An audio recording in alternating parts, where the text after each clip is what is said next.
Hello everybody, welcome to Little Rusty Bucket. Subscribe to the channel and drop a like on this video. Trying to hit 50k subs over here, so that subscription would be much appreciated. Let's talk about one of the most bottom of the barrel NBA teams in the world, which is the Charlotte Hornets.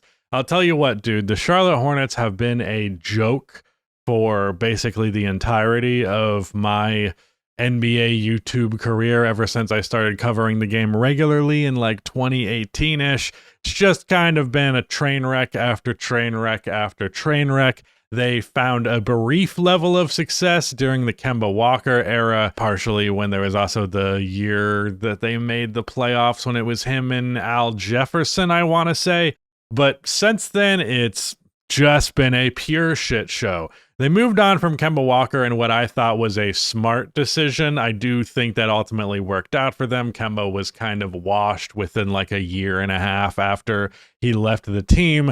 They got Terry Rozier, which didn't really amount to much, but at the very least, he was a guy to get some buckets to fill the void during a rebuilding period. And they eventually landed the number 2 pick. Yeah, the number 2 pick, and drafted LaMelo Ball. Or was his number 3 pick? Yeah, he was number 3. Well, LaMelo has had a good-ish career to this point. He has shown a lot of upside. However, he has not been able to get healthy. And this previous year, he kind of started to show some slippage, I would say.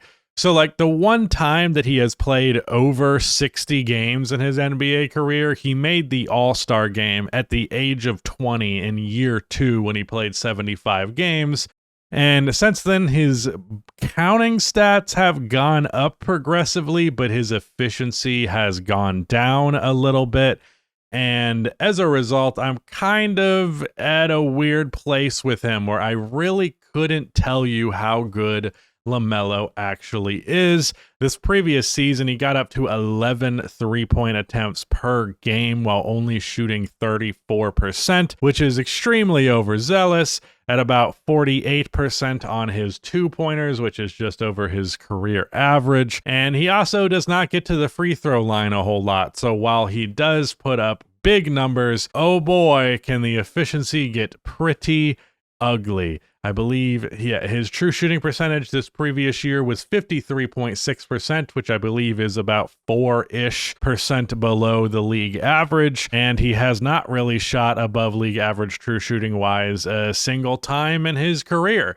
So there's the inefficiency. He's also not much of a defensive player, but then the number one issue, of course, is health. Now, when he was healthy for that full season in 2022, the Charlotte Hornets actually had an over 500 record. They went 43-39. They finished 10th in the Eastern Conference, and this was before the play-in tournament was created, so they did not have any opportunity to possibly compete. But that was also in tandem with Miles Bridges having a really good breakout year, and he both should not be in the NBA, but also has shown signs of decline over the past couple of years.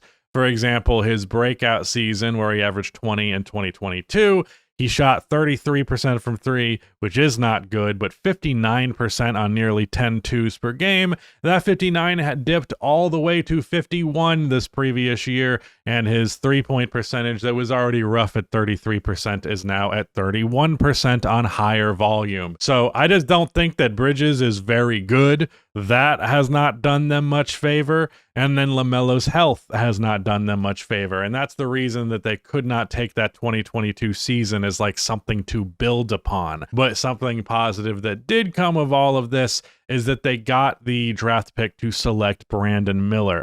Was Brandon Miller also the number 3 pick? Where the hell was Brandon Miller selected? Brandon Miller was the number 2 pick in the 2023 draft. His rookie year was pretty damn promising, 17 points per game. But this previous year, he only played 27 games, and when he did, his efficiency was rather rough. He did get up to 21 points per game, increasing his rebounding and assist average considerably as well, but he had a 2% dip in his 2-point percentage and a 1.8% dip in his 3-point percentage while increasing his volume substantially.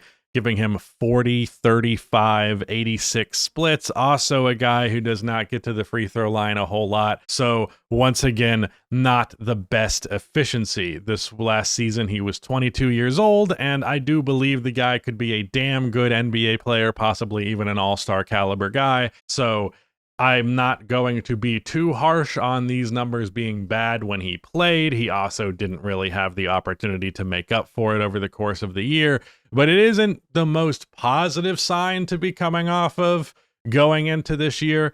But if you can get a really strong third year from Brandon Miller and LaMelo Ball can be healthy, I do think the structure of a playoff level team in the Eastern Conference, and that is the operative expression here. I'm only entertaining this conversation because they're in the Eastern Conference. But if LaMelo can be all-star level and play 65 games, and Brandon Miller can be a relatively efficient 20 points per game guy in his third year, Miles Bridges, hopefully in a reduced offensive role, will pick up his efficiency considerably. And then beyond that, there are a couple of pretty good role players on this team. Now, the center position's kind of brutal. They do have a rookie coming in at the age of 23 who's a 7-footer, but it's him.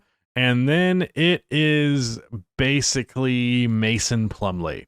They got rid of Nick Richards, and then they got rid of why am I blanking on his name right now? Mark Williams. They also have Taj Gibson still, according to the NBA website. So there's that.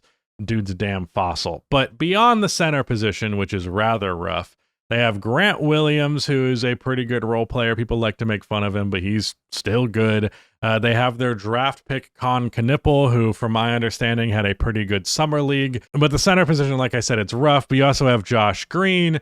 You have Knipple, who should hopefully be good. You have Grant Williams, who is solid. And you also got Colin Sexton, who is good. And you have Trey Mann, who is pretty good. Now, I do have my concerns about Trey and Colin Sexton playing together. If you know me, you know my general basketball philosophies. I do not much care for the short guard scorer archetype, especially if it's a player who is not a super high volume 3-point shooter or high volume playmaker. And that can be both. Labels can be applied to Sexton and Trey Mann. That said, it should mean that there is pretty much two good scorers on the floor at all times, two guys who can score 20-ish points on any given night between Trey, Sexton, LaMelo, Miller, and you can even throw Miles Bridges in there. Like, there's quite a bit of offensive talent here. I just do worry about the fit of it all. Obviously, you can't play LaMelo, Sexton, and Mann all together, but you can run one of those two next to LaMelo, Brandon Miller, Bridges, a 5. Like, that's just a lot of offensive firepower. Don't think they're going to be a good defensive team, but you could convince me that they can be a good enough offense to be a play-in team in the Eastern Conference if the health allows. I actually feel weirdly personally invested in this team just because I lived near Charlotte for quite a long time. I have been to more Charlotte Hornets games in person than every other NBA team combined in all of those games that I've been to. So I would like to see the Hornets be not completely dog shit. And after LaMelo had that all-star year, after they won 42 games, I was like, okay, the tides are turning. They are ready for this. And then the injury stuff, and it's been kind of a nightmare ever since. But I think there's enough here. I'm curious what Charlotte Hornets fans are feeling. I am not expecting like a 5th seed, but you could absolutely convince me they would get a 8th, 9th, or 10th seed, and they could win the play-in and potentially see a playoff spot. It would be nice to see, especially because they have some of the better jerseys in the NBA. And that is ultimately what I care about, is aesthetic-ass teams being available. But that is it. Thank you so much for watching. Shout out to Rudy for editing this one, and goodbye.